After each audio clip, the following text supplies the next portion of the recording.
Bonjour à tous. On va bientôt commencer. On va attendre quelques minutes.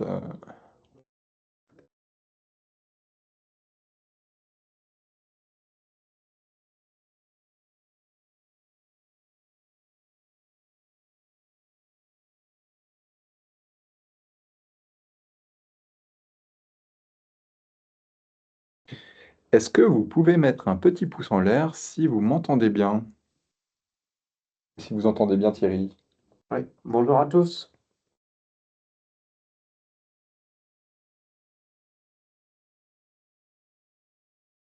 Ça a l'air pas mal.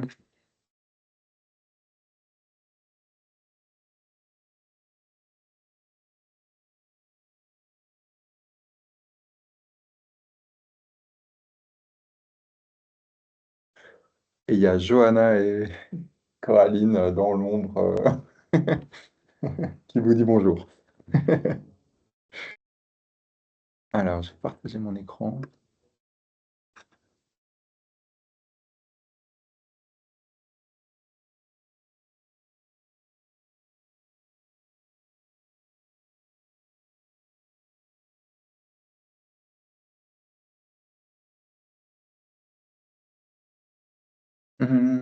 On commence? Ça vous va? Comment?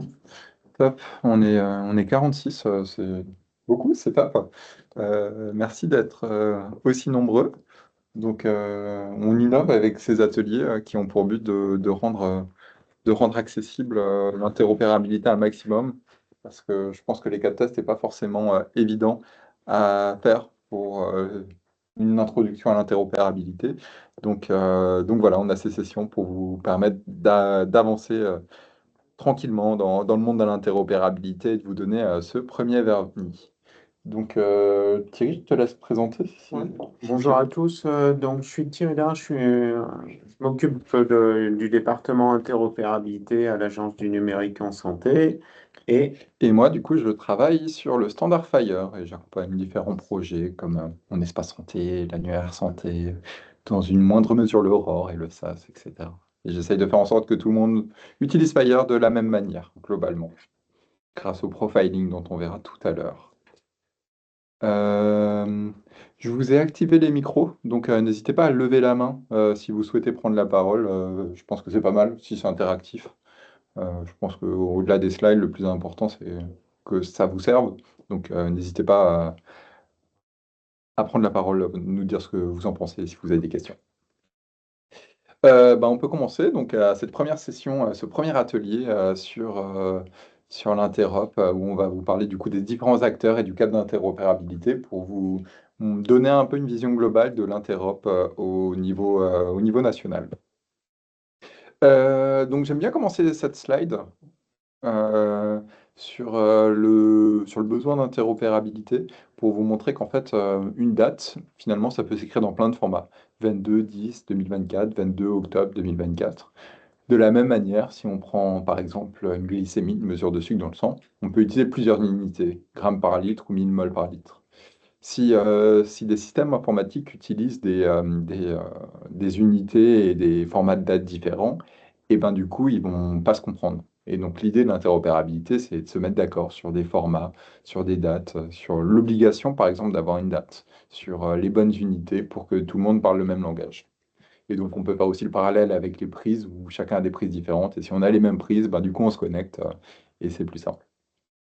Donc là, je vous ai cité l'exemple de date d'unité, mais bien sûr, dans l'univers des données médicales, c'est beaucoup plus vaste que ça, et ça concerne un champ énorme de données, pathologies, symptômes, mesures, etc.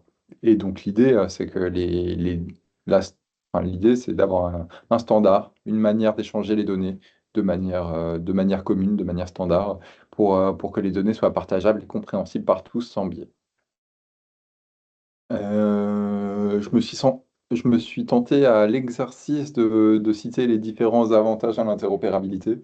Donc, Thierry, si tu as des remarques ou ajouts, n'hésite pas à me compléter.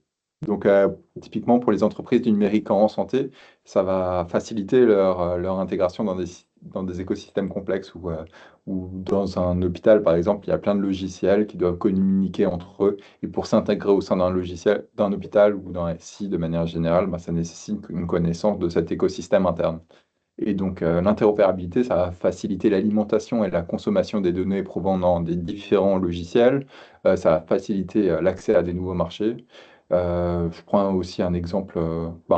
Pour s'intégrer dans différents établissements, si le SI est plus commun, ça sera plus simple. Au niveau européen, il y a des spécifications d'interopérabilité qui tendent à converger avec l'espace européen des données de santé, à simplifier l'internationalisation. Et ça va aussi permettre l'innovation. Je pense notamment aux startups qui veulent s'intégrer dans des SI. S'il y a des difficultés d'accès à l'information, et ben, c'est difficile de tester leur solution. Pour les établissements de santé, il y a également beaucoup d'intérêt sur la fluidification des parcours entre services et structures, l'optimisation des workflows, l'amélioration de la qualité et de la sécurité des soins, et une meilleure exploitation des données internes, notamment pour la recherche. La recherche, on y arrive. Pour les acteurs de la recherche clinique, ça permet d'accéder facilement à des données de qualité, sans double saisie, et donc éviter de retaper les données dans une interface graphique ou dans un Excel, alors que les données peuvent être exploitées grâce à des API, par exemple.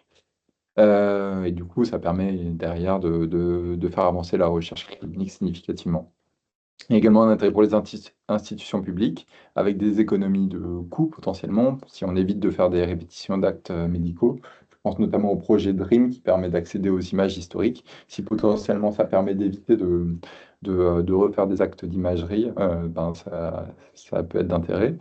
Ça permet de faire un pilotage éclairé des politiques de santé et permet aussi de révéler des statistiques de santé publique. Et je pense par exemple aux indicateurs Covid qu'on a tous connus.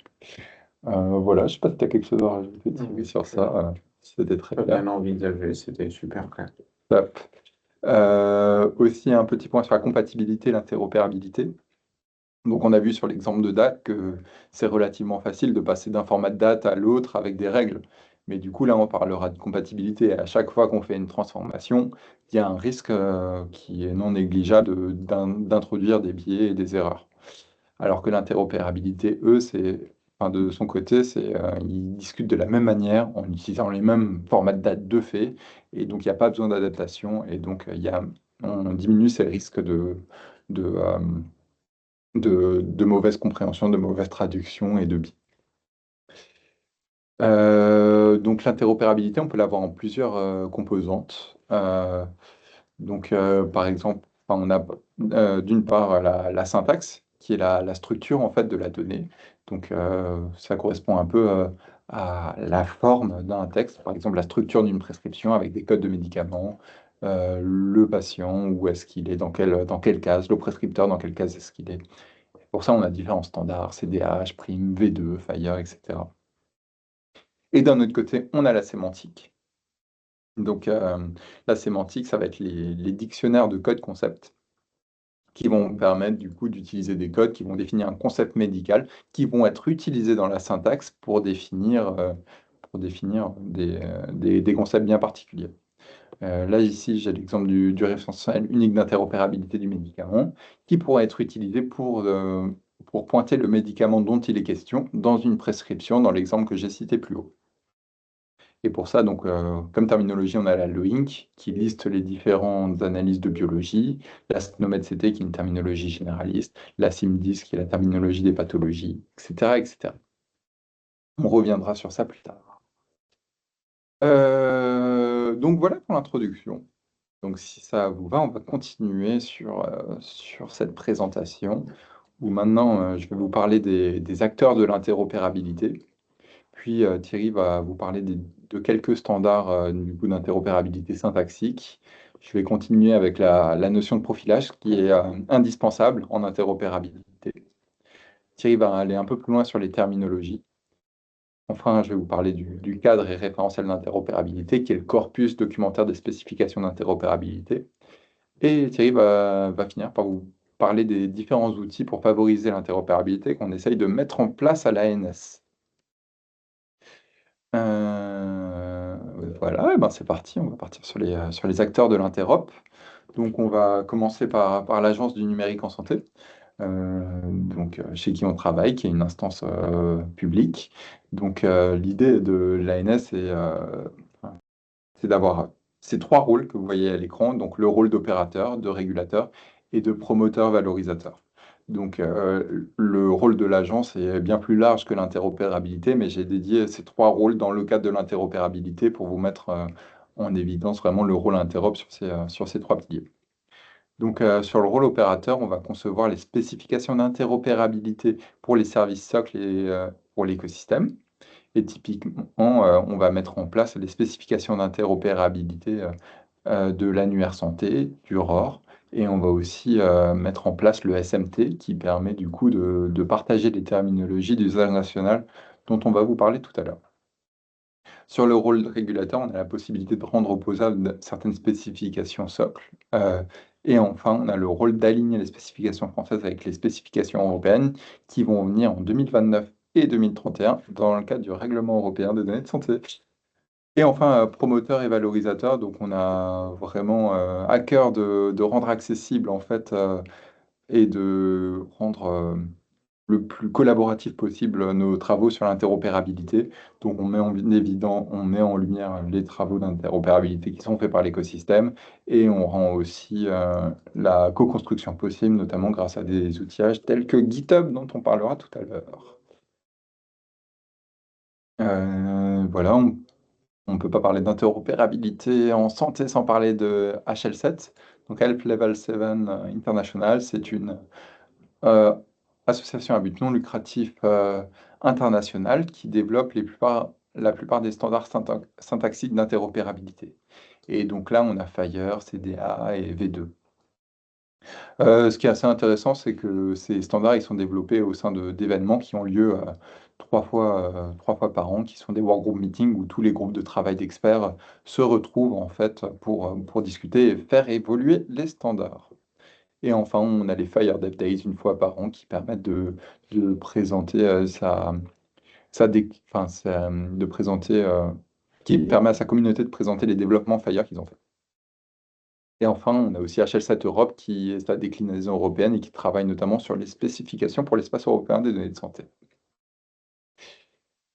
En France, on a aussi l'association Interop Santé, l'association Interop Santé qui regroupe les standards H', qui est le représentant HL7 France, qui est le représentant IHE France et qui développe le standard PN13. C'est une association qui représente du coup les organisations internationales et qui développe les standards, qui précise les standards pour usage français. Voilà, et de la même manière que HL7 International, Interop Santé propose des groupes de travail pour travailler sur des cas d'usage et propose également des formations. Voilà, petite question par pouce et smiley surpris. Est-ce que vous connaissiez FR Core, du coup la déclinaison française de Fire et Interop Santé?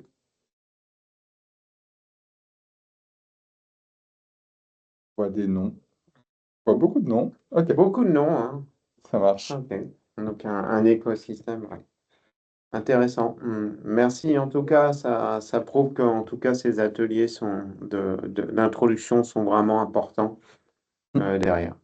Ouais, et on verra du coup pourquoi est-ce que c'est si important, notamment FR Core, et que les standards d'interopérabilité ne suffisent pas en tant que tels et qu'il y a besoin d'une surcouche particulière. Voilà, et ça c'est une carte pour vous montrer que HL7 International, c'est une association internationale qui développe le standard très générique. Et après, chaque pays a son affilié. Du coup, en France, c'est Interop Santé. Et par exemple, en Allemagne, c'est HL7 Germanie, HL7 Espagne, etc., etc. Et donc, ce modèle d'avoir une association nationale qui adapte le standard pour l'usage national, c'est quelque chose qui est commun. Je rajoute également deux autres acteurs, donc IHE, qui est également une association à but non lucratif international, qui a pour but de développer des spécifications d'interopérabilité et qui va se baser plutôt sur les standards d'HL7 de manière générale, et d'autres, d'ICOM aussi. Et, Euh, ouais, voire même de standards beaucoup plus généralistes, communs à tout le domaine informatique et pas forcément dédiés à la santé, hein. ouais. Ouais, l'approche est finalement un peu différente où il part d'un besoin, d'un cas d'usage et regarde quels sont les standards les plus adaptés pour répondre aux besoins et après ils font la spécification pour répondre à ce besoin. Côté public, on a également les groupements régionaux d'appui au développement de l'e-santé, les GRAD, qui vont promouvoir l'usage des services en santé en région globalement. Et enfin, on a une communauté hospitalière, Hospitals on Fire, qui permet à partir d'une carte, en fait, de voir les différents hôpitaux et leurs différents niveaux de maturité sur l'usage du standard Fire. Euh, voilà, et du coup, ok, On va... je te laisse passer le Ouais, slide. peut-être, je sais pas s'il y a des questions, s'il y a des points de difficulté, c'est peut-être le moment. Du coup, je vous propose qu'on fasse un petit point d'arrêt à la Bonne fin idée. de chaque session, comme ça. S'il y a pas de... N'hésitez pas donc à lever la main s'il y a des questions. Bon, bah, s'il n'y a pas de questions, on va poursuivre sur les standards. Donc, standard dédié au domaine de la santé, donc standard d'interopérabilité syntaxique, donc essentiellement les formats. Donc, vous l'avez compris, c'est surtout l'association HL7 qui fournit ces standards, Health Level 7. Alors, septième couche réseau, septième couche de l'OSI, pour dire que c'est de l'applicatif, c'est du standard applicatif, c'est des formats d'échange de données. Et donc, le plus vieux standard, c'est HL7V2. Qu'est-ce que c'est la HL7V2? C'est un standard de type message. Donc, c'est un message qui encapsule différents segments et dans chaque segment, vous avez des champs. Et HL7 a défini comment écrire ce message, comment écrire ces segments et comment écrire ces champs. Et vous en voyez en bas un petit exemple. Alors, pour les plus vieux d'entre nous, comme moi, ça vous rappellera des standards d'échange de messages de type ASTM. C'est des vieux standards, c'est du message. Et donc, comment ça se lit? On a donc un message, vous le voyez en bas, au milieu de la slide. Vous avez ensuite un segment par ligne. Et puis, vous avez une en-tête de segment. Le premier champ MSH, c'est l'en-tête de segment. Et ensuite, vous avez des champs qui sont séparés par des pipes. On les voit en bleu sur la slide. Et HL7 a défini la signification de chaque champ. Et donc, on peut aller voir, par exemple, MSH, c'est juste les métadonnées de ce message. C'est particulièrement important parce que vous voyez, après, c'est marqué quelque part là dans un des champs A1 ADT. ADT, ça veut dire que c'est de l'admission, c'est des patients, c'est patients, identité, mouvement. Ce sont des messages de base concernant l'interopérabilité. Vous avez ensuite EVN, événements, PID, tout ce qui concerne les patients. Je ne vais pas aller beaucoup plus loin, mais on voit ici apparaître dans la partie PID, par exemple, l'ensemble des identifiants du patient. On voit que ça concerne un patient fictif, Bernard Faustine, etc., etc. Voilà. Je ne vais pas aller plus loin, il suffit de se référer aux références d'HL7V2. Attention, HL7V2, il y a plein de versions et chaque version diffère un petit peu. Donc, on peut avoir des petits soucis derrière d'interopérabilité et il est important d'utiliser la bonne version. Alors, c'est énormément, vous allez me dire pourquoi on vous parle de ça qui est en fin de compte assez vieux, c'est parce que si vous travaillez en établissement de santé, hôpital public, clinique, voire même échange de données entre laboratoire et établissement de santé, c'est ce format-là qui est utilisé majoritairement aujourd'hui. On est encore dans du broadcast, donc de l'envoi de messages de type HL7V2, échange de données cliniques, administratives, et le plus connu, c'est notamment le profil PAM, qui est fait par IHE, une des associations qui est de tout à l'heure, qui a donc défini, surspécifié ce standard pour permettre d'enlever toutes les ambiguïtés et quelques petites ambiguïtés à ce standard et de définir aussi les tests derrière qui permettent de tester donc l'échange de données administratives, donc patient, admission, et puis tout ce qui est mouvement dans un hôpital ou dans un groupe hospitalier. Voilà, donc un standard particulièrement à connaître quand vous allez être derrière dans un établissement.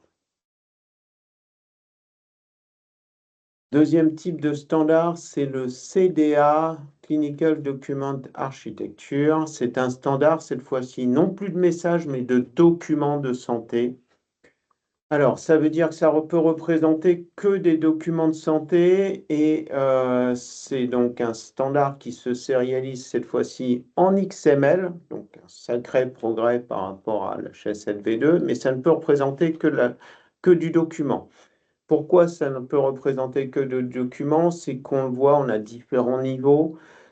Peu importe pour l'instant les niveaux, mais si on regarde la partie verte hein, en haut, on voit qu'on a de l'entête, un header de ce document. Cet en-tête comporte toutes les métadonnées de ce document. Dans ces métadonnées, on a notamment toute l'identité de patient. On a celui aussi qui va émettre le document, la date aussi, l'heure, le type de document. Toutes ces métadonnées vont permettre de classer les documents dans un entrepôt de documents de santé comme le DMP, comme il y a des entrepôts aussi de documents régionaux, il y a des entrepôts aussi dans les hôpitaux.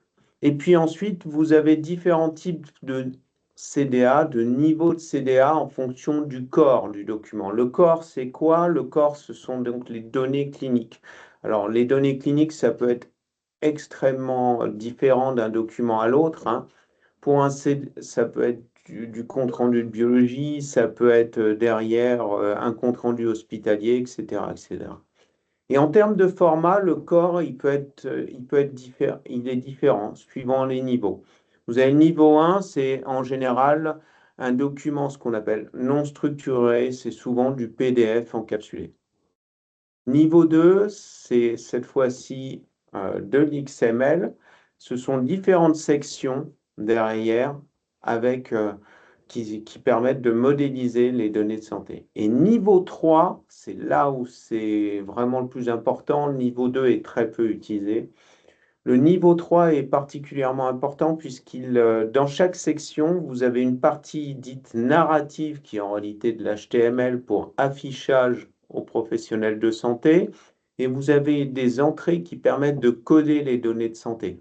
C'est l'exemple, par exemple, du compte-rendu de biologie dans lequel vous avez des sections qui vont différer suivant le type de biologie effectuée. Si vous avez de la biochimie, si vous avez de l'hématologie, donc des analyses plutôt orientées derrière sur la coagulation, et vous avez une partie donc, qui va vous représenter la partie qui est affichée aux professionnels de santé, vous avez chaque analyse qui est codée dans ce qu'on appelle des entrées. Et vous allez voir, je vous introduis la petite notion, c'est que quand on parle de codage, on a besoin d'une terminologie de sémantique, on va voir ça tout à l'heure. Donc, CDA, document de santé, deux niveaux, pour ainsi dire. Niveau 1, PDF encapsulé, très simple. Niveau 3, on va jusqu'à du codage de la donnée fine, notamment pour tout ce qui est déjà codé, comme la biologie, les prescriptions ou des choses comme ça. Ça ne représente que des documents et on a un header qui comporte toutes les métadonnées de ce document qui permettent de classer, mais aussi de retrouver ces documents. Peut-être pour information, on a un atelier dédié à l'introduction CDA également, qui a 14h ou 15h30, je ne sais plus. Donc n'hésitez pas à vous y inscrire si vous voulez rentrer plus dans les détails de ce standard. Et ce que j'ai oublié de vous dire, c'est à quoi ça sert ce document, où est-ce qu'il est utilisé. Il est notamment utilisé en ambulatoire, il est utilisé par le DMP, il est utilisé par tous les documents qui sont dans le MES, mon espace santé. Il y a des entrepôts aussi régionaux. Et puis derrière, une grande partie de l'échange de données européens de documents se base aussi sur ce standard. Peut-être aussi dire que le CDA fait partie, vous avez peut-être rencontré d'une famille de standards un peu plus large qui s'appelle le HSLV3, dans lequel il y a d'autres petits trucs comme des messages, mais on a choisi de ne pas vous en parler parce que c'est relativement peu utilisé. Alors, troisième génération de standards, le nouveau standard, enfin, si on peut parler de nouveau, hein, 2011, les premiers travaux. Fire, donc c'est un standard particulièrement important, c'est le standard en plein boom, en pleine évolution, tout le monde parle de Fire. Il y aura pareil un atelier fait par Nicolas sur ce standard Fire. Ce standard Fire, la première chose, c'est qu'il permet bien sûr comme de spécifier un format. Alors cette fois-ci, on parle de format au sens large, vous allez voir pourquoi, de données de santé. Il est déjà très très orienté pour les développeurs et pour la mise en pratique. C'est-à-dire que derrière, il est d'abord assez simple. Il y a plein d'outils, il y a plein d'API, il y a plein d'outils de test. C'est vraiment très très orienté implémenteur. C'est vraiment quelque chose qui permet une implémentation rapide et qui utilise les derniers standards d'interopérabilité, notamment comme les API REST. Donc un énorme avantage par rapport à tout ce qu'on a vu antérieurement. Alors les objectifs, c'est de définir une syntaxe commune, cette fois-ci qui va se sérialiser, qui va s'écrire non seulement en XML, mais en JSON aussi, donc beaucoup plus moderne que tout ce qu'on a vu avant. Un standard qui est très générique pour l'ensemble des données médicales, mais aussi tout ce qui est administratif, tout ce qui est aussi facturation. Et il nécessite aussi, pareil, comme la plupart des standards, c'était le cas aussi d'HS7V2, c'était le cas aussi de CDA, d'être contraint par des cas d'usage. C'est le rôle d'associations comme IHE, c'est le rôle aussi d'associations comme Interop Santé et de l'Agence du numérique en santé. On va vous en parler tout à l'heure. Cette surcontrainte, ça s'appelle le profilage. Alors, qu'est-ce que définit ce standard? Il définit deux choses essentiellement. Tout le monde parle de la ressource, c'est la plus petite unité d'échange, ça représente un concept médical, patient observation, un compteur, tout ce qui est les venues, les rencontres, les organisations, les healthcare services et tout ce qui est service, etc. À peu près 150 ressources aujourd'hui qui permettent de modéliser complètement toutes les données de santé. C'est un standard qui évolue sans arrêt. Aujourd'hui, on est en R4 et on attend bientôt la R6 qui se profile pour bientôt. Donc ça, c'est quelque chose qui est assez commun en termes d'informatique, c'est de modéliser la donnée. L'originalité de Fire, c'est aussi que ça modélise la partie échange.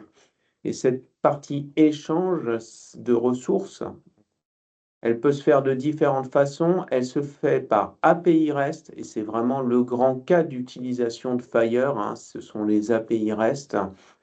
Et la particularité de Fire, c'est que ça va vous surspécifier l'API REST, c'est-à-dire la façon dont on va écrire l'URL de recherche derrière de la ressource. Et c'est vraiment quelque chose de important puisqu'on standardise non seulement la donnée via la ressource, mais aussi derrière l'URL qui va permettre d'aller rechercher, créer ces ressources via ces API REST. On peut faire aussi, et c'est la particularité de Fire, aussi du Fire document. Un peu comme tout à l'heure, on faisait du CDA, mais cette fois-ci en utilisant des ressources Fire. Et comme tout à l'heure, il y a un header dans ce document. Et donc, on peut modéliser des Fire documents, compte rendu de biologie, etc., etc. Et on sait aujourd'hui que dans le futur règlement EHDS, donc Espace européen des données de santé, il y aura plusieurs types de documents et ce seront des documents Fire, a priori échangés par API REST. On peut faire aussi du message de documents, un peu comme l'HS7V2. C'est relativement peu en usage parce qu'aujourd'hui, beaucoup, quand on parle de messages, notamment en établissement, c'est encore la chaise 7V2 qui est utilisée, maintenue et aujourd'hui sur lequel on fait la plupart des implémentations. Donc voilà, chez HL7, on a trois séries. Donc très rapidement, HL7V2, message établissement, CDA, documents essentiellement, entrepôt de documents de type DMP ou en région, Fire, nouveau standard, échange de ressources par API REST, nouvelles utilisations, etc. etc. Et du coup, on peut dire que Fire, finalement, il répond aussi au cas d'usage V2 et CDA parce qu'il y a aussi ce paradigme Fire document et ce paradigme message. Tout à fait. On voit de plus en plus de groupes de travail au niveau d'Interop Santé de remplacer ce qui est en V2 vers Fire au niveau espace européen des données de santé de CDA. Enfin, ils n'ont pas choisi CDA, mais Fire pour partager les documents au niveau Europe. Donc pour l'instant, il y a les spécifications qui sont de plus en plus créées. On a de plus en plus d'intérêt à voir jusqu'à où ça ira en production, sur le terrain. On verra.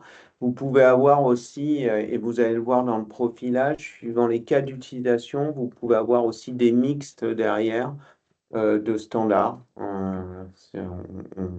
Il y a quelques exemples comme ça où on est resté sur des anciens standards de type message pour certains éléments. Et puis il y a eu pour les nouveaux cas d'utilisation du Fire développé avec des API REST pour l'interrogation de données. Donc c'est l'importance aussi du profilage. Un petit peu de teasing pour le prochain chapitre. Je crois que c'est tout de suite, non? Je sais plus. Ah, Alors, petit quiz. Connaissez-vous le standard Fire? Oui, oui, je l'ai déjà utilisé en consommation ou production ou pas encore. Vous pouvez nous indiquer. N'hésitez pas, c'est particulièrement important pour nous. je vois beaucoup de oui. J'ai Ouais, je vois pas tout à beaucoup de l'écran. oui. Je n'ai pas tout à l'écran non plus. Ok, top, Ok, super. top.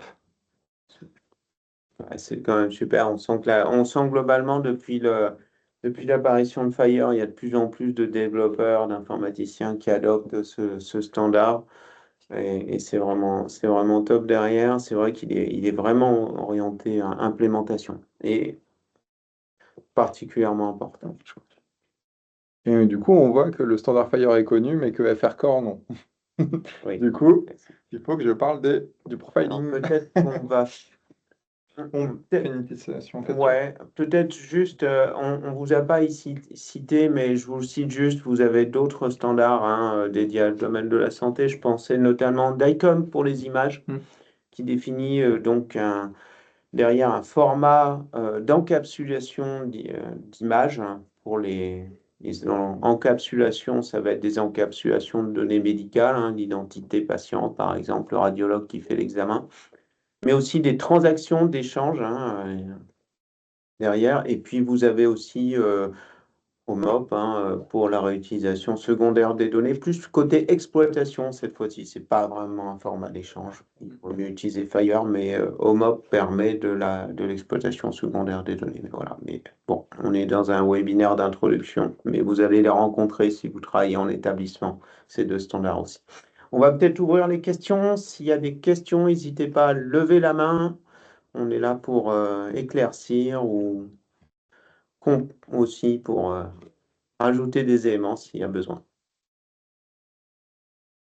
Peut-être que vous pouvez réagir en pouce ou smiley choqué pour nous dire si Ouais, c'est trop technique, si c'est assez clair, ou si c'est assez clair et, euh, ouais, et le smiley choqué si c'est trop technique. Je vois une majorité de pouces a priori, top, donc c'est pas mal. super. Super. Bon, bah, si on est utile, ça me va. Alors là, ouais, tu vas faire la partie certainement la Ouais. plus importante, celle vraiment qui est plus importante et qui est assez mal comprise, mais qui est vraiment indispensable si on veut faire de l'interopérabilité. Mm. Donc, on a vu que HL7, c'est une association. Ah, il y a une question? Il y a une question. Wided, Oui, enfin, si je prononce bien. oui, j'ai une question. Comme ça évolue assez vite, vous m'entendez bien? Pardon, je n'ai pas peut-être les bonnes conditions. Vous m'entendez? Ça a l'air d'aller. Ok. Donc, comme ça évolue vite, donc il y a plusieurs versions. Quel est le rôle de la l'ANS afin que les établissements, les startups restent toujours à jour? Il faudra presque de l'intégration continue, finalement, comme ça évolue. Sinon, j'imagine qu'il y a des établissements ou encore des startups qui ont encore leurs produits ou leurs logiciels dans des versions antérieures. Alors, ouais, on peut vous répondre de plusieurs façons déjà là-dessus. Bah, la réponse, elle est dans le chapitre suivant, dans la notion de profilage, un peu teasing. C'est ça. C'est-à-dire que d'abord, on va pas tout refaire à chaque fois. Donc, par exemple, on va travailler plutôt, et c'est le profilage par cas d'usage, en se demandant, bah voilà, on veut échanger tel type de données, est-ce qu'il n'y a pas des choses qui existent? Est-ce qu'il n'y a pas des profils qui existent? Est-ce que ces profils implémentent des choses qui sont largement utilisées, qui sont encore stables, qui ne comportent pas trop de sécurité, etc. Et on ne va pas forcément tout refaire. Ou on va avoir une approche mixte, hein. On va dire, ben voilà, dans ce cas d'usage, je vais peut-être avoir plusieurs parties. Je vais avoir une partie où je vais échanger du message et on va rester sur un ancien standard. Je pensais notamment soit de l'HL7V2, soit même du PN13, hein, par exemple pour les médicaments. Et puis pour des nouveaux cas d'usage, par exemple de l'interrogation de prescription ou de choses comme ça, on va aller implémenter du FHIR parce que c'est plus simple d'aller interroger un entrepôt FHIR qui va nous ramener des ressources de type medication, de prescription, ou on va complètement se dire non, non, c'est un nouveau cas d'usage et là on passe sur un nouveau standard, de préférence le plus ancien. Donc on n'a pas de réponse formelle, on n'a pas de critères formels, c'est vraiment il faut bien voir que l'interop, c'est des gens qui travaillent ensemble et il faut amener ces cas d'usage à l'ANS, à Interop Santé, pour qu'on puisse vraiment essayer de mutualiser au maximum et travailler tous ensemble là-dessus. Il n'y a pas de réponse toute faite là-dessus. On ne peut pas tout refaire à chaque fois. Ouais. Ben, peut-être sur la partie Fire, du coup, là, on va en venir sur le profiling. Donc, côté entre Interop Santé et ANS, on a fait plusieurs réunions et on a fait une concertation pour décider quelle version de Fire utiliser. Et du coup, la conclusion, ça a été de rester sur R4. Parce que le plus important, c'est d'utiliser les mêmes versions, les mêmes standards pour éviter de parler des langages différents. Que ce soit R4 ou R5 en termes d'interopérabilité, je pense que le plus important, c'est d'éviter qu'il y ait des mix en fait. Aujourd'hui, du coup, on va plutôt décider en fonction de ce qui va se décider au niveau européen pour la suite. Mais globalement, il y a ça. Et donc, je vais venir au profilage. HL7 international définit les standards d'interopérabilité pour usage international. Donc, très générique et très souple pour permettre d'être utilisé dans tous les cas d'usage. J'aime bien prendre l'exemple de la ressource observation inférieure qui permet de dire la couleur des yeux, un compte rendu de enfin, un résultat de biologie, une pression artérielle. Ça permet vraiment de dire plein de types d'observations différentes. Et si on ne contraint pas, si on ne précise pas quelle terminologie utiliser, par exemple dans le cadre de la biologie, on pourrait utiliser le LOINC ou SNOMED, et si on n'utilise pas les mêmes terminologies, eh ben, on ne serait pas interopérable. Donc il y a besoin de préciser l'usage de Fire en fait pour les cas d'usage spécifiques. Et donc ce profilage en fait il va se faire dans des guides d'implémentation qui sont versionnés et quand on implémente Fire on peut dire qu'on est compatible avec ce profil et ce guide d'implémentation. Donc j'ai pris de l'avance. Mais voilà, globalement, le standard Fire de base est très générique pour répondre à tous les cas d'usage. Et il y a quasiment, si vous regardez le standard, aucun champ qui est obligatoire, aucune terminologie qui est fixée. Et du coup, utiliser Fire comme tel, eh ben, c'est une première couche d'interopérabilité, j'ai envie de dire, mais enfin, ça veut vraiment pas dire qu'on va se connecter de manière automatique facilement, parce que n'importe qui pourrait utiliser des terminologies propriétaires et si tout le monde définit cette terminologie, et ben, du coup, il n'y a pas d'interopérabilité. Donc l'important, c'est d'avoir des standards qui sont adaptés par cas d'usage pour se mettre d'accord sur les règles et gagner en interopérabilité. On a deux questions dans le chat sur la partie FR Core. Je vais y répondre tout à l'heure. Je pense qu'on aura l'occasion d'en parler. Est-ce qu'il est possible d'emballer des messages HL7V2 en JSON pour utiliser les anciens messages autrement? J'ai envie de dire qu'il n'y a rien qui l'interdit de mettre un message HL7V2 dans un item JSON, mais Il n'y a rien qui l'interdit techniquement, mais on va vous répondre profilage. ouais, pour définir C'est-à-dire comment. que derrière, pensez toujours, c'est quoi mon cas d'utilisation? Est-ce qu'il n'y a pas d'autres personnes qui vont utiliser ça? Quand je dis ça, c'est pas au niveau technique, ce type d'échange. Et peut-être qu'en montant un groupe de travail à plusieurs, soit chez Intersanté, soit à l'ANS, derrière, on va avoir des gens qui vont se dire, bah, oui, c'est la bonne façon de faire, non, c'est pas la bonne façon de faire, ou oui, à l'international, il y a eu des choses des gens qui ont travaillé là-dessus. Euh, Pensez vraiment cas d'usage, avant de penser technique. Vraiment, la première partie de l'interop, c'est vraiment le cas Mm. d'usage et on en déduit de la technique après. Mm, mm. Euh, Ouais, j'aime bien dire que l'interopérabilité, en fait, c'est le lien entre les développeurs et les médecins. C'est ouais. définir et comprendre le besoin des médecins en termes d'échange de données, d'accessibilité des données, et Donc, le traduire de manière un développement informatique pour définir le donc pas de réponse, l'interface. pas de réponse immédiate, hein. Alors, je vais prendre juste un autre exemple. Si vous regardez le cas de l'interopérabilité, vous avez un volet qui concerne toute la partie transport de documents de CDA en H7V2. Mm. Donc, comment on va encapsuler un document CDA donc dans de l'XML sur du message H7V2. Mm. Donc, techniquement, c'est faisable, mais il vaut mieux le profiler pour que on puisse tous en bénéficier, on fasse tous les mêmes développements. Mm.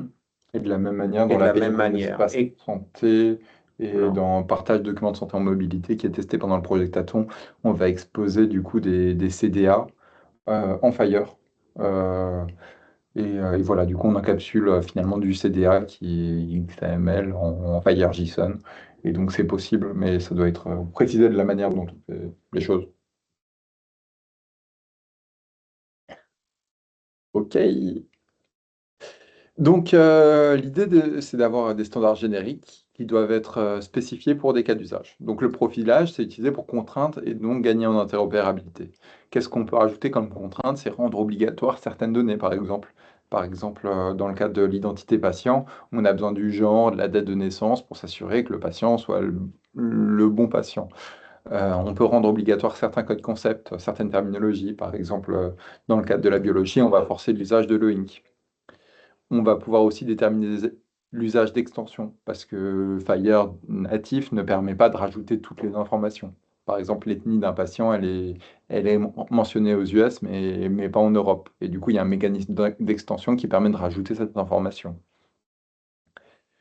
Euh, et voilà. Donc l'idée du profilage, c'est de rédiger de manière standardisée et donc computable en fait ces règles. Donc de partir d'un cœur international, donc Firecore par exemple, pour après de rajouter des règles qui sont computables. Donc de dire via ce qu'on appelle une structure définition, cet objet il est obligatoire et du coup après on aura automatiquement les validateurs qui vont permettre de dire on est conforme ou pas au profil, par exemple FR Corps Patient, qui est le profil patient français de base. Ensuite, lorsqu'on a un ensemble de profils, je prends par exemple API Fire Annuaire Santé, donc on a créé un ensemble de profils pour l'API Fire Annuaire Santé, donc les praticiens, les établissements et tout. Et ben, on a tout mis dans un guide d'implémentation qui lui-même est versionné avec une documentation narrative qui explique du coup le, le, euh, le, tout le concept avec tous les profils utilisés et comment est-ce qu'ils sont utilisés. Et ce qui est intéressant avec les profils, c'est qu'un profil peut hériter lui-même d'autres profils. Et par exemple, on a la ressource observation au niveau international, qui est avec un profil qui est créé au niveau international, qui est Vital Signs, puis après un profil Body Weight au niveau international, qui lui-même hérite des contraintes de Vital Signs, qui après est défini au niveau français par FR Observation Body Weight, et qui est après défini au niveau ANS, mesure FR Observation Body Weight. Et à chaque niveau, on va rajouter des contraintes supplémentaires. Donc, quel est l'intérêt au niveau de l'implémentation? Bah, c'est que du coup, vous avez directement votre modélisation de classe, hein.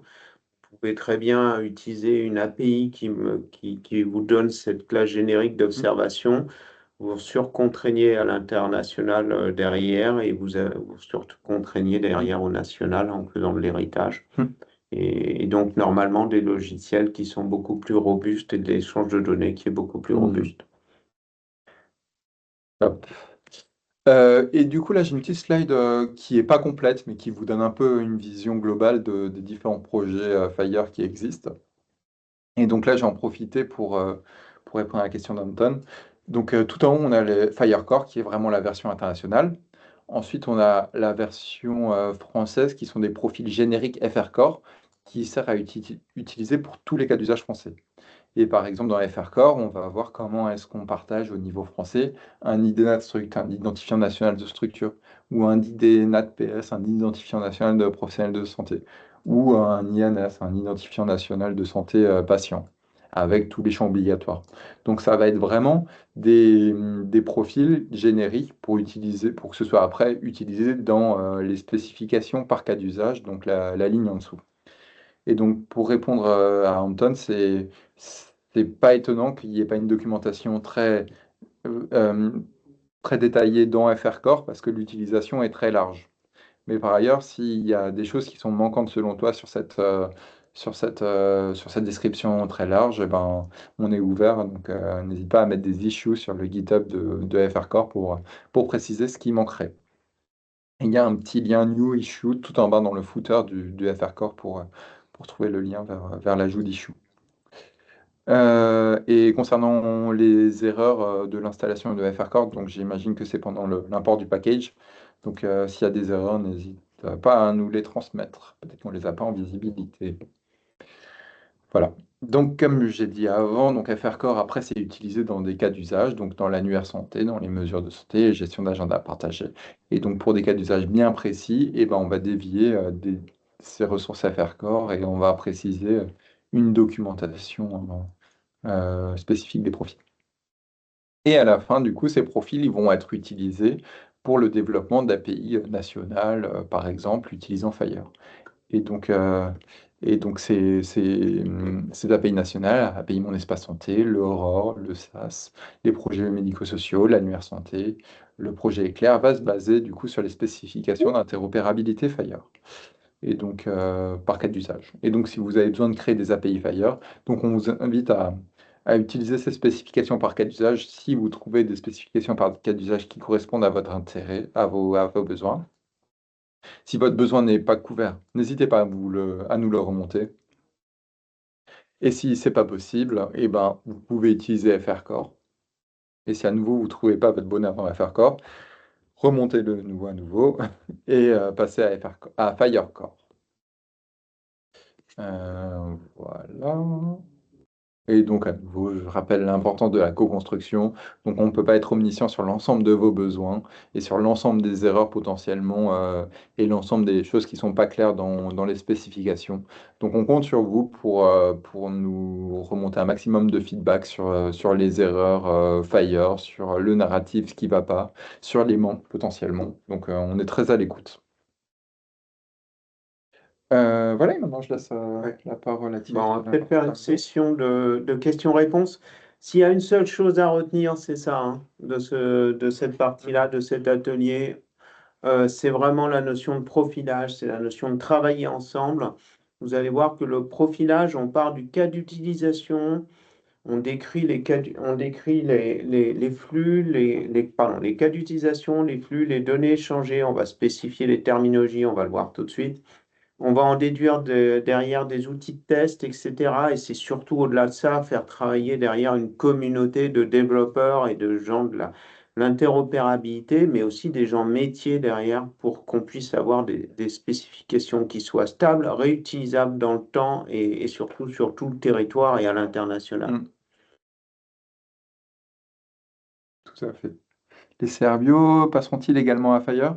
C'est effectivement... Oui, ça fait partie, oui, mais pas au-delà de 2030 pour l'instant. Ça fait partie de la seconde vague 2031.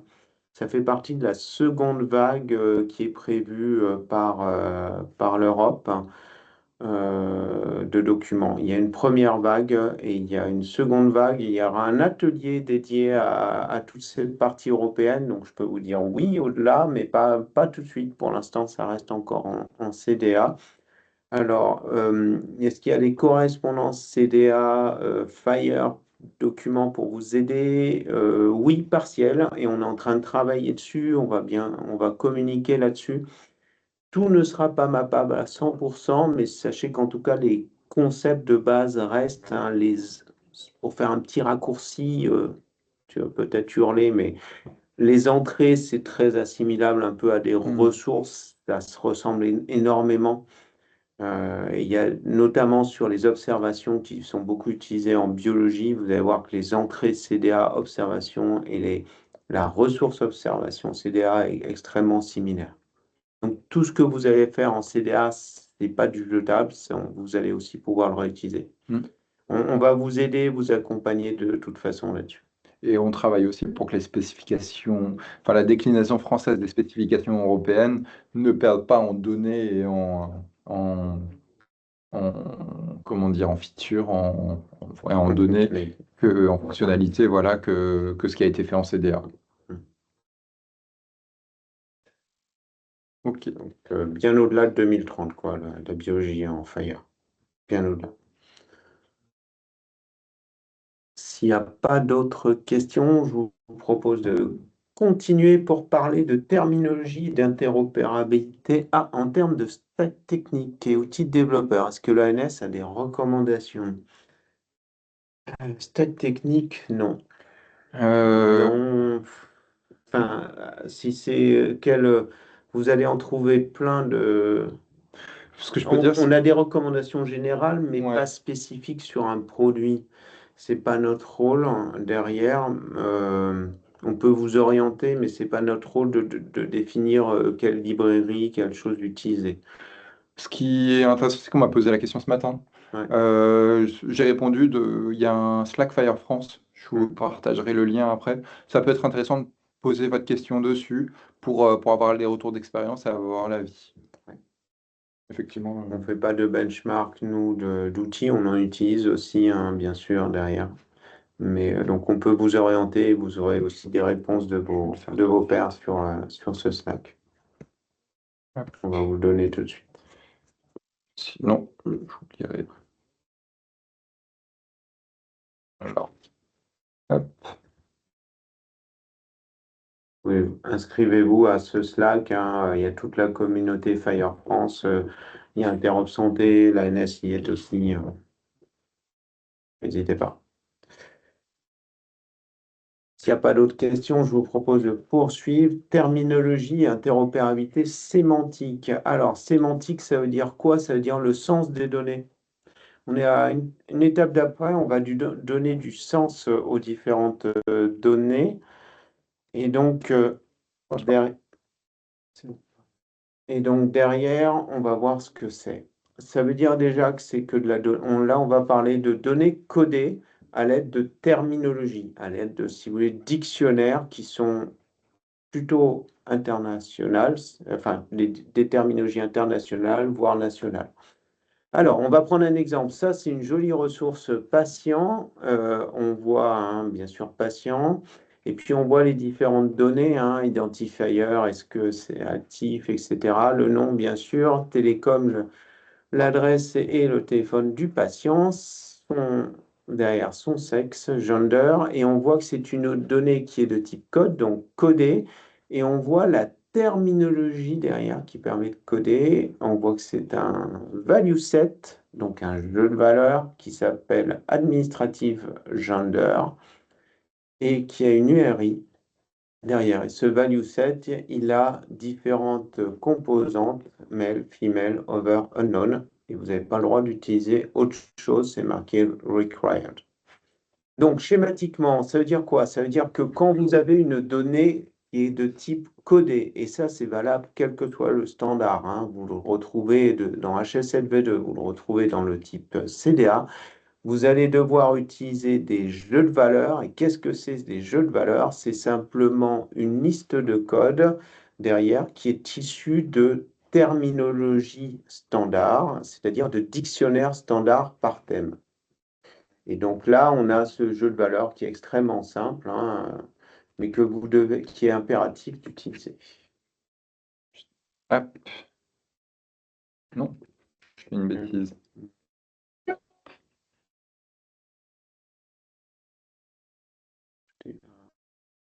Hop, on est bon. On est bon. Donc voilà. Donc, données codées, j'utilise des jeux de valeurs, c'est-à-dire derrière des listes qui sont réduites de concepts médicaux qui sont issus de terminologie, l'équivalent un peu de dictionnaire derrière de médicaux. Ça va? Qu'est-ce que je peux vous dire là-dessus? C'est que c'est particulièrement important hein, dans certains domaines. On le voit là, notamment pour tout ce qui est jeu de valeur technique. Hein. On l'a aussi derrière beaucoup dans les métadonnées de documents. Hein. On a notamment le type de documents qui sont des jeux de valeur derrière, issus de la terminologie de Loin qui permet de coder le type de document CDA ou le type de document FIRE. Donc, c'est particulièrement des notions importantes. On va passer. Alors, quelles sont donc les principales terminologies? Donc, les principales terminologies, ce sont des dictionnaires qui comprennent des concepts médicaux dans lesquels on va pouvoir faire des jeux de valeurs adaptés. Alors, vous allez me dire, ouais, d'accord, mais qui définit ces jeux de valeurs?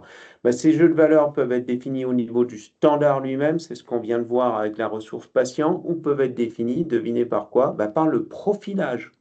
C'est définir des jeux de valeurs, c'est une deuxième concept du profilage. Ça se fait aussi lors de profilage. Alors, qu'est-ce qu'on a comme terminologie médicale? Il y en a beaucoup. Il y a déjà toutes les terminologies un peu techniques d'HL7 et d'IHE. On ne va pas en parler là, mais elles sont définies donc dans les différents profils ou dans les différents standards. On vient d'en voir l'exemple tout à l'heure. En terminologie médicale, elles sont principalement affichées ici. Il y a la LOINC, la terminologie de référence pour tout ce qui est observé. Dès que vous allez observer quelque chose en médecine, donc une observation médicale, donc la ressource observation ou l'entrée observation du CDA, utilise la LOINC pour coder le concept qui est décrit derrière. Donc, c'est quoi une observation? Ce sont des signes vitaux, les constantes de santé, toutes les analyses de biologique médicale. Donc, le poids, la taille, ma natrémie dans le sang, mon acide urique derrière dans les urines. Donc, l'ANS traduit et fournit une traduction de la LOINC qui est disponible sur le serveur de terminologie. Vous avez les adresses derrière ici. On fournit aussi des jeux de valeurs un peu plus restreints pour la biologie médicale et on fournit notamment, dans le cadre du compte-rendu de biologie, 200 codes LOINC de base pour permettre la comparaison des analyses de biologie médicale. Donc là, on voit bien la différence entre un jeu de valeurs et la LOINC. La LOINC, ça me permet de me coder l'ensemble des observations et le jeu de valeurs, donc circuit de la biologie, il permet simplement de coder 200 analyses de biologie médicale à comparer. Qu'est-ce qu'on a d'autre? On a la SNOMED-CT, donc une nomenclature extrêmement généraliste qui vous décrit tout le domaine clinique. Pour ainsi dire, il y a toute la santé dedans, tout ce qui est clinique de base est dans la SNOMED. Ça nécessite une licence qui doit être retirée sur le serveur de terminologie. Cette licence est gratuite et l'ensemble de la SNOMED est disponible sur le serveur de terminologie. Pareil, quand est-ce que je dois utiliser la SNOMED? Ben, regardez les profils. Toujours pareil. La CIM10 et la CIM11, donc la classification internationale 10e révision et 11e révision, ce sont des terminologies de référence qui sont utilisées essentiellement pour les diagnostics et les symptômes médicaux. C'est énormément utilisé par la plupart des pays dans le monde, notamment pour tout ce qu'on appelle derrière tout ce qui s'appelle tous les diagnostics, et qu'on va poser un diagnostic. Beaucoup de logiciels dans le monde implémentent la SIM10 et la SIM11, disponible aussi sur le serveur de terminologie en version française.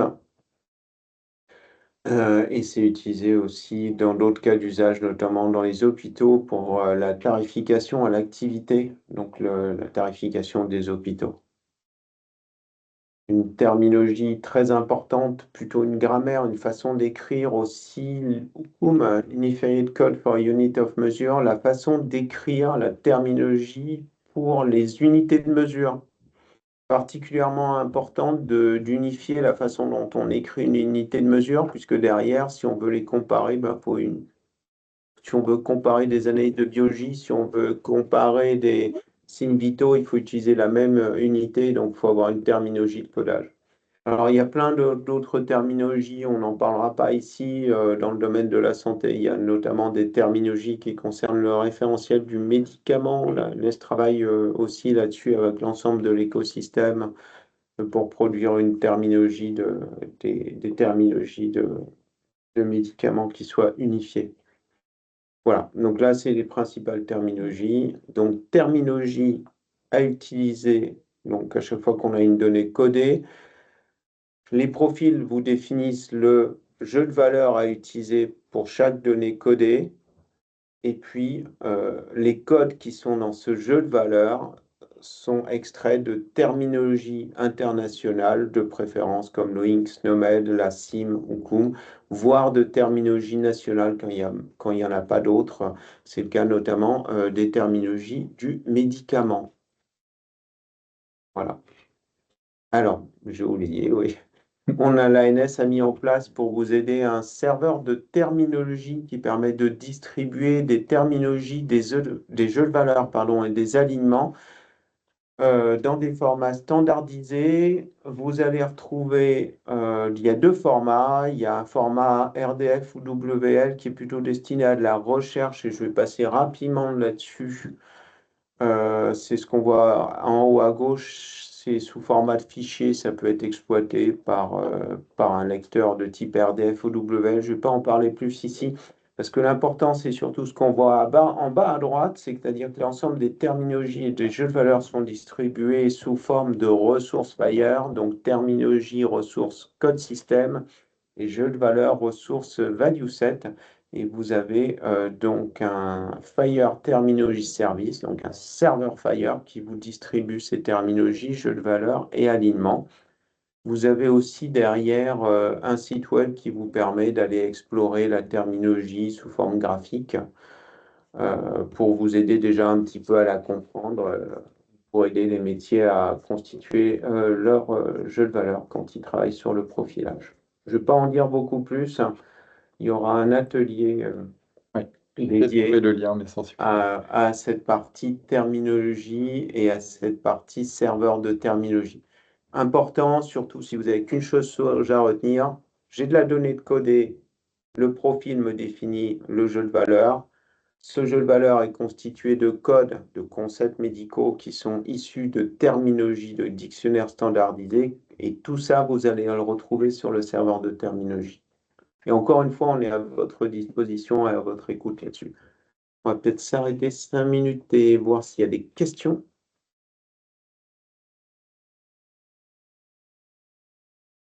Est-ce que vous avez déjà utilisé le SMT par pouce? Ah non, Je vois plutôt des non, je vois mais je vois plutôt des quelques noms. oui. Ok, on les voit mieux là. Ouais, on les voit mieux là. Ok, merci en tout cas pour ce retour. Et peut-être un point intéressant, si vous voulez participer au cas de test SMT, je pense que c'est le plus accessible. Ouais. Donc n'hésitez pas à envoyer un petit message sur le Slack.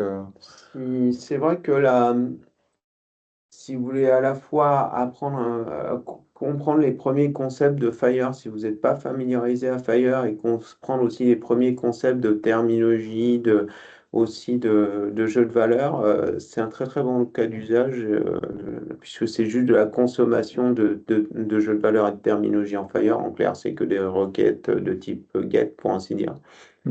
Et donc, on est en train de faire un projectaton qui comporte des tests là-dessus, donc n'hésitez pas à mettre un petit message qu'on regarde. Et il y aura un atelier aussi dédié à cette partie serveur de terminologie. Top, eh ben, on peut continuer s'il n'y a pas d'autres questions.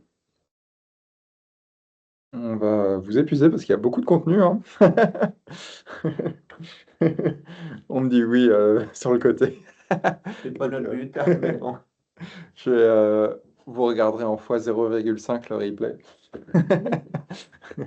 Non, c'est ce que je faisais en première année de médecine.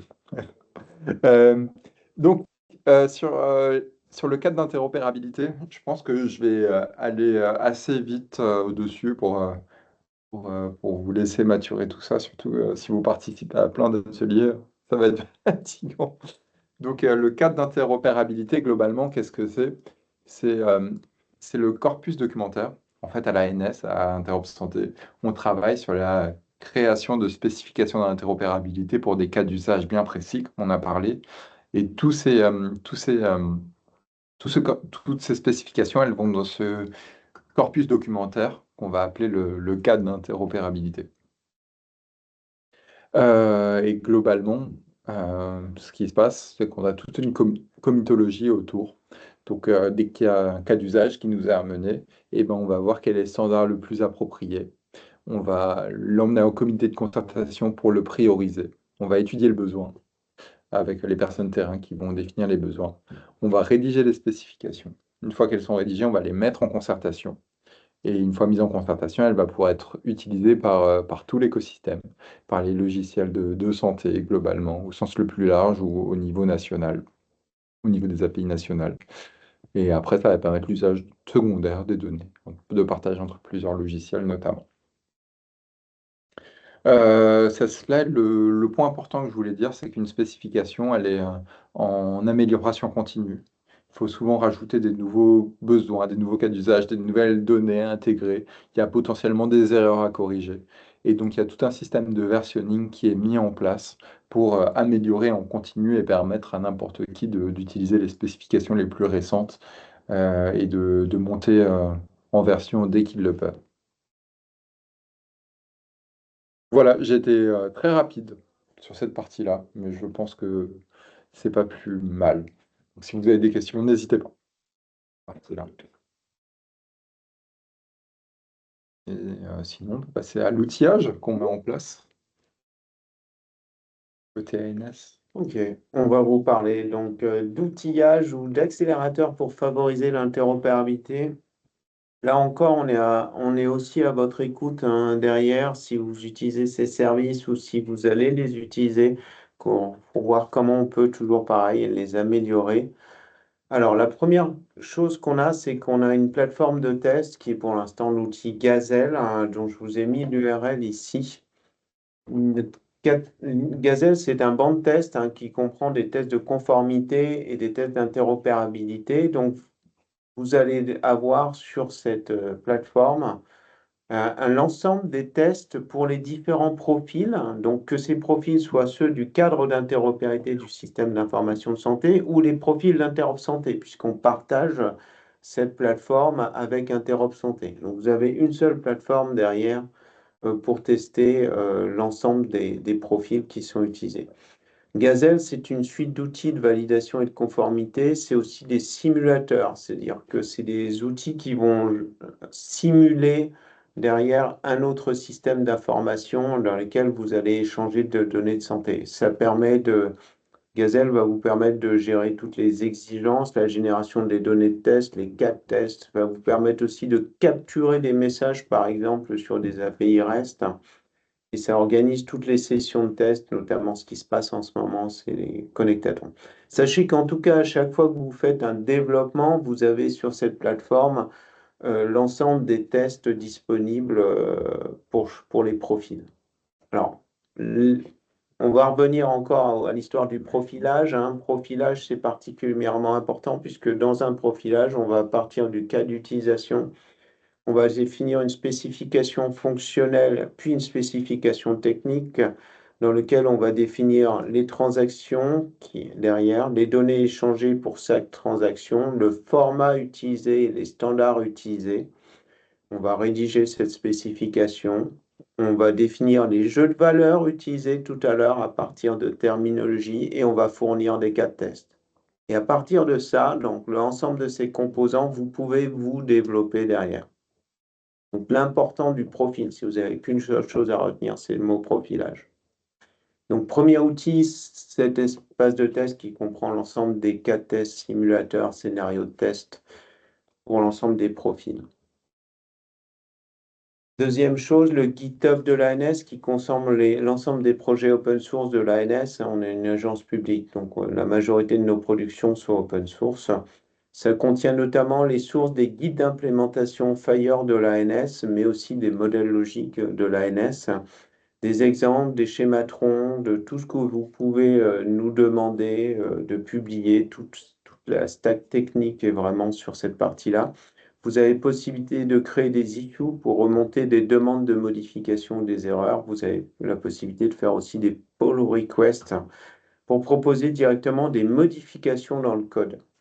Donc, très très important, vraiment l'outil de base maintenant pour le développement. Meilleure partie maintenant. Et enfin, le Projectathon. Donc le Projectathon, ben, vous êtes dedans là. Donc ça, ce sont les statistiques du dernier qu'on a fait en présentiel, des 45 éditeurs, 200 participants. Cette fois-ci, on attend à peu près une centaine, un petit peu moins d'une centaine de participants. On avait fait des conférences aussi, 800 participants de conférences, plus de 300 tests réalisés sous 3 jours. Et je vous ai mis en bas donc, le lien sur l'événement actuel, hein, dans lequel vous allez retrouver tout ce qui se passe en cours. Et on fera notre premier bilan dans pas très longtemps, Ouais. dans bientôt un quart d'heure, on va faire notre premier bilan des tests réalisés dans la première demi-journée du Projectathon. Le SMT aussi, bien sûr, mais je ne vais pas en reparler puisqu'on l'a évoqué tout à l'heure, c'est un outil important. Et puis, on vous a mis ici l'ensemble des URL qui nous semblaient importantes derrière à pouvoir aller voir. Le catalogue des guides d'implémentation de l'ANS, l'ensemble des URL participer derrière au code open source, hein, que ce soit de l'ANS, Interop Santé, HS7 Europe, et puis les différentes communautés, le Slack Fire France, le chat Fire International, et puis les groupes de travail Interop Santé. Voilà, ce qui conclut un peu notre webinaire. On va aussi ouvrir la session aux questions. Avant d'ouvrir la session questions, je voulais vous dire, déjà vous remercier, vous dire aussi qu'on est vraiment à votre écoute pour voir si ce webinaire a déjà répondu à vos attentes et aussi pour voir si tout ce qu'on essaye de mettre en place vous est utile, comment ça pouvait être utile et si vous avez des suggestions aussi, c'est particulièrement important, hein. L'Interop, c'est d'abord une communauté de gens qui travaillent ensemble. Merci en tout cas et n'hésitez pas à poser des questions. J'ai lancé le sondage avec deux petites questions, une note de 1 à 5 et un champ commentaire pour mettre des commentaires, des suggestions d'amélioration. Donc en parallèle de répondre à vos questions. Donc si vous avez des questions sur l'interop, n'hésitez pas et vous pouvez répondre au sondage, ça sera bénéfique pour nous. Est-ce qu'on a encore des questions? A priori non, je ne vois pas. On n'a pas regardé la session questions-réponses, mais j'ai l'impression que ouais, tout le monde fait dans le chat. Auguste Meyer? Oui, bonjour. Petite question par rapport du coup à Gazelle et aux résultats des tests. Est-ce qu'ils sont publics? J'entends par exemple, si nous, je fais partie d'un grade, si on veut aider par exemple les établissements pour qualifier par exemple un flux de pré-production à s'interfacer avec Gazelle, est-ce que du coup, si jamais ils envoient des fois dans les données de pré-prod, il peut y avoir des données issues de patients réels, est-ce que les résultats des tests sont anonymes ou ils sont partagés? Alors, il est interdit par les CGU, donc Ouais. par le contrat d'utilisation, d'envoyer des données réelles. Ok, donc Par contre, si vous avez besoin de tester sur des données réelles, on fournit pour certains profils des outils de test locaux qui peuvent Ok. être implémentés dans votre établissement. C'est fourni sur le GitHub. Je pensais notamment des tests qui concernent toute la partie documents CDA. Vous avez des schématrons qui peuvent s'exécuter en local. Ok. De plus en plus, on va essayer de s'orienter là-dessus, c'est-à-dire d'avoir une plateforme de test nationale derrière pour tout ce qui est test, et il sera toujours interdit d'envoyer, bien sûr, De la donnée de prod. des patients. Et puis des tests que vous pouvez implémenter en local, soit l'industriel, soit derrière l'établissement, mais après, c'est vous qui gérez derrière Ok. l'aspect confidentialité et secret médical de cette partie-là. Et de la même Ok. manière sur Fire, du coup, dans les guides d'implémentation, il il y a la définition des objets et il y a un validateur open source qui s'appelle le Fire Validator qui permet de tester directement en local la conformité. Et Gazelle se base sur les mêmes schémas troncs et les mêmes validateurs. Ok, merci beaucoup.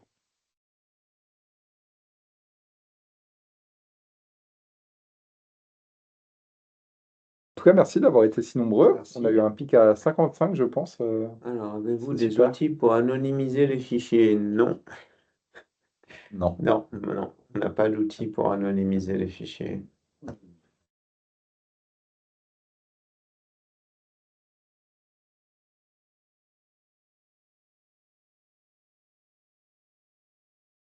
En tout cas, merci d'avoir été si nombreux. On reste vraiment à votre écoute. N'hésitez pas à remplir aussi toute la partie sondage et puis n'hésitez pas à nous recontacter pour voir aussi vos besoins.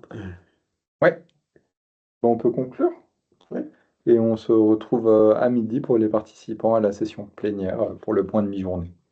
Et cet après-midi pour la suite des ateliers aussi. Ouais. Merci à tous en tout cas. Merci.